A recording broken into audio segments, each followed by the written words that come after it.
দেখেন আমরা এখানে একটা সফটওয়্যার ইনস্টল করেছি ফটো সাইন। হ্যাঁ, এই সফটওয়্যারটা আমি ওপেন করছি।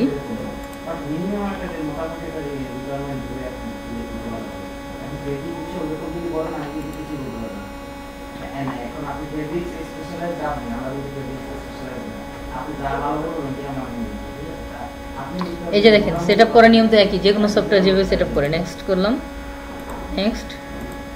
যদি সব এখানে ডেস্কটপে আমরা না চাই তাহলে ডন্ট দিতে হবে, তো আমরা ডেস্কটপে আইকনটা থাকুক। ইনস্টল।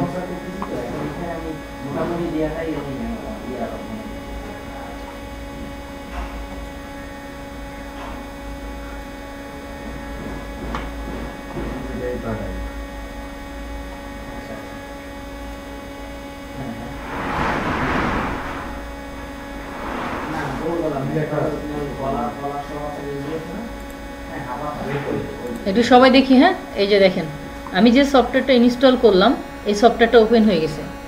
আবার মনে করেন যে আমি প্রথম থেকে ওপেন করছি, এগুলো সব ক্লোজ করে দিলাম। এটা কিন্তু একটা আইকন চলে আসছে, এখানে আসছে না? আইকনটার উপরে ডাবল ক্লিক করলাম। একটু আগে আমরা দেখলাম ফটো ফানিয়া, এখন আমরা দেখছি ফটো সাইন। ঠিক আছে, এই সফটওয়্যার নাম হচ্ছে ফটো সাইন। এখানে বিভিন্ন ফ্রেম আছে, জাস্ট একটা পিকচারকে ফ্রেমের মধ্যে অ্যাপ্লাই করব।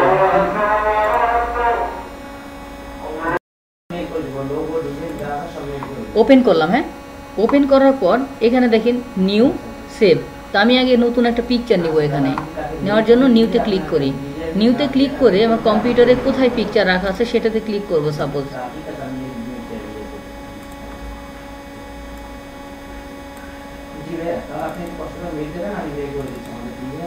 তো আমি সাপোজ এই পিকচারটা নিলাম, দিয়ে ওপেন করছি। দেখেন এই পিকচারটা আমি এখান থেকে যে কোনো ফ্রেমের মধ্যে ক্লিক করব আর ওই ফ্রেমের মধ্যে পিকচারটা ঢুকে যাবে। আমি এই ফ্রেমের মধ্যে ক্লিক করি, এটাতে চলে যাবে। এই ফ্রেমের মধ্যে ক্লিক করি, এই ফ্রেমের মধ্যে বসে যাবে। আমরা ইচ্ছা করলে এখানে একটা ক্লিক করে পিকচারটাকে আমরা একটু পজিশনিং করতে পারি। আবার এইটাতে ক্লিক করি, একটা ক্লিক করার পরে ওইটাকে পজিশনিং করতে পারি।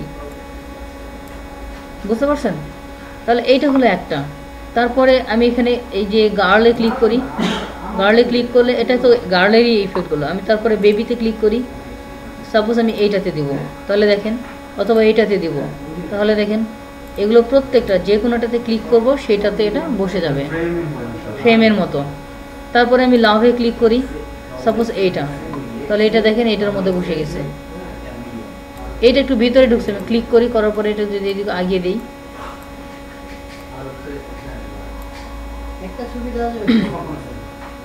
এটাতে আবার ক্লিক করি, করে আমি যদি এভাবে এডিট করি,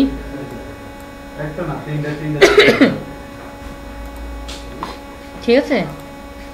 আমি যদি এখান থেকে এখানে একটা পিকচার নিয়ে নিই, তাহলে এটাতে আবার ক্লিক করি। হ্যাঁ, এই ফ্রেমে, এগুলো ফ্রেমেতে ক্লিক করব। এই ফ্রেমে ক্লিক করলাম, দেখেন এটা একটা ফান পিকচার হয়ে গেছে, একে দেখতেছে এটা, তাই না? তো এভাবে আমরা বিভিন্ন পিকচারের ফ্রেমের মধ্যে আমরা পিকচারগুলো এইভাবে অ্যাপ্লাই করতে পারি। যেমন দেখেন এটা। তারপরে এখানে এখান থেকে আরও দেখেন বিপিএল এর লোগোটার মতো, এই যে এর মধ্যে লেখা ছিল বিপিএল। গতবারের আগের এরকম একটা এখানে একটা ছিল আগের বারের। হ্যাঁ, এটার মধ্যে শুধু লেখাটা লাগিয়ে। তারপরে যে গ্লাসের মধ্যে প্রিন্ট হয়ে যাবে পিকচারটা। যেই ফ্রেমে ক্লিক করব, প্লেট, তারপরে এখানে দেখেন যার মধ্যে ক্লিক করব সেটার মধ্যে বসে যাবে।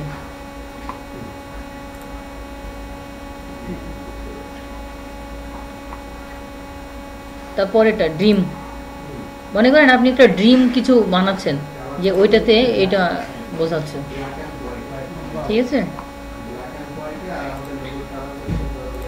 তারপর এটা কি কারেন্ট ইফেক্টের মতো, তাই না?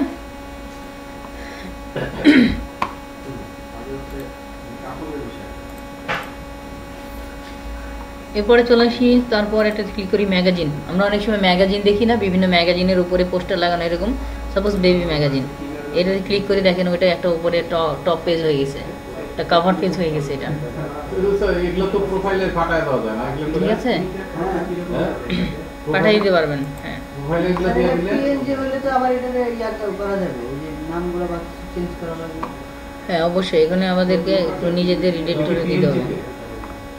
না, এগুলো সব আমি সেভ করলে জেপিজিতে হবে।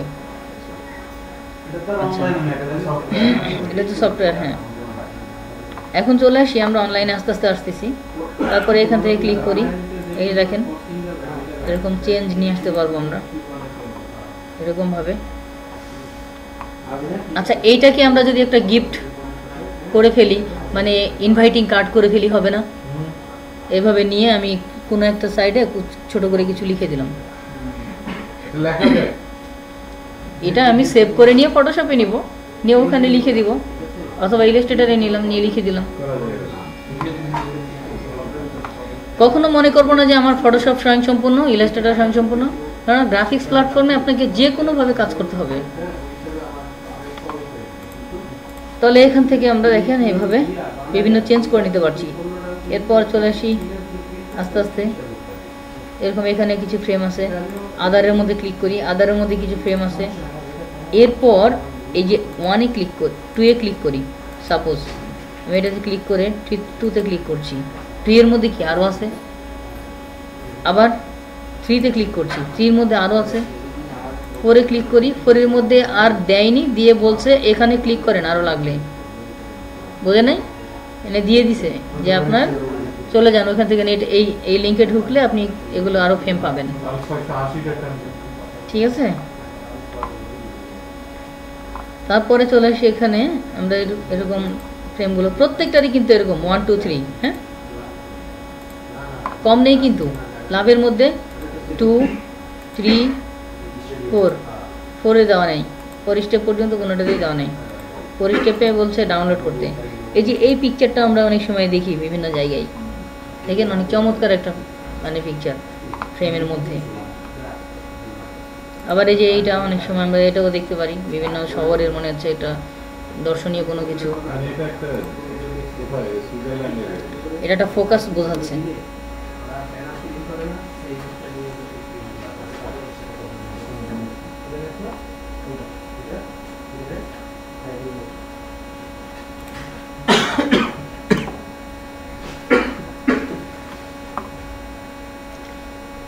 তাহলে এটা নিয়ে আর কথা আছে, এটা নিয়ে আর কোনো কথা আছে? এটাতে উপরে আর কোনো কমেন্ট লেখা যায় বলে? আচ্ছা, এখন এটা দেখাবো, এখন দেখেন। হ্যাঁ, এখন সেভ দেখবো। এটা তো আমরা করলাম। এখানে দেখেন বলছে গ্রে ফটো, আমি যদি এটাকে গ্রে বানাতে চাই তাহলে গ্রেতে ক্লিক করব, গ্রে হয়ে গেছে না, ধূসর কালার হয়ে গেছে। আমি যদি এখান থেকে আবার ওল্ড ফটো বানাতে চাই, এখন অনেক পুরনো একটা পিকচার সেরকম মনে হচ্ছে। ঠিক আছে, তারপরে এখানে রোটেট করতে পারবো আমরা। রোটেট কোন দিকে করব, ঘুরিয়ে নিই, ক্লিক করে আমরা এভাবে রোটেট করতে পারবো।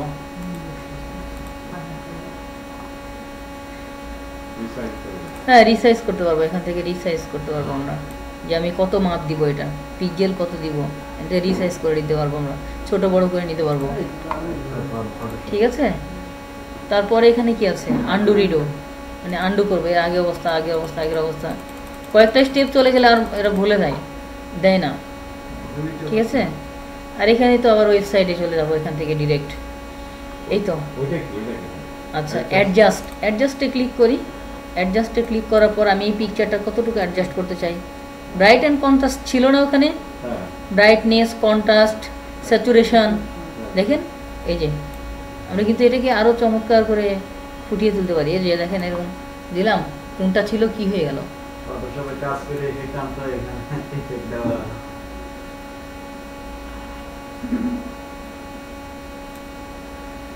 দিয়ে ওকে করলাম, এভাবে থাকবে।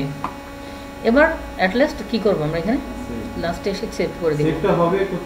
আপনি যেখানে লোকেশন দিবেন, যে কোনো একটা ফাইল সেভ করলে যেরকম ভাবে দিতে হয়, লোকেশন দিয়ে আপনি সাপোজ এম দিয়ে দিলাম, ডেস্কটপ দিলাম, দিয়ে আমি এটাকে ওকে দিব। এখন দেখেন এটা আমার ডেস্কটপ, এটা সেভ হয়ে গেছে। এই যে পিকচারের রেজুলেশন অনেক কোয়ালিটি সম্পন্ন হয়। হ্যাঁ, এখানে যেটা হবে সেটা কোয়ালিটি সম্পন্ন হবে। Photo sign clear. ঠিক আছে।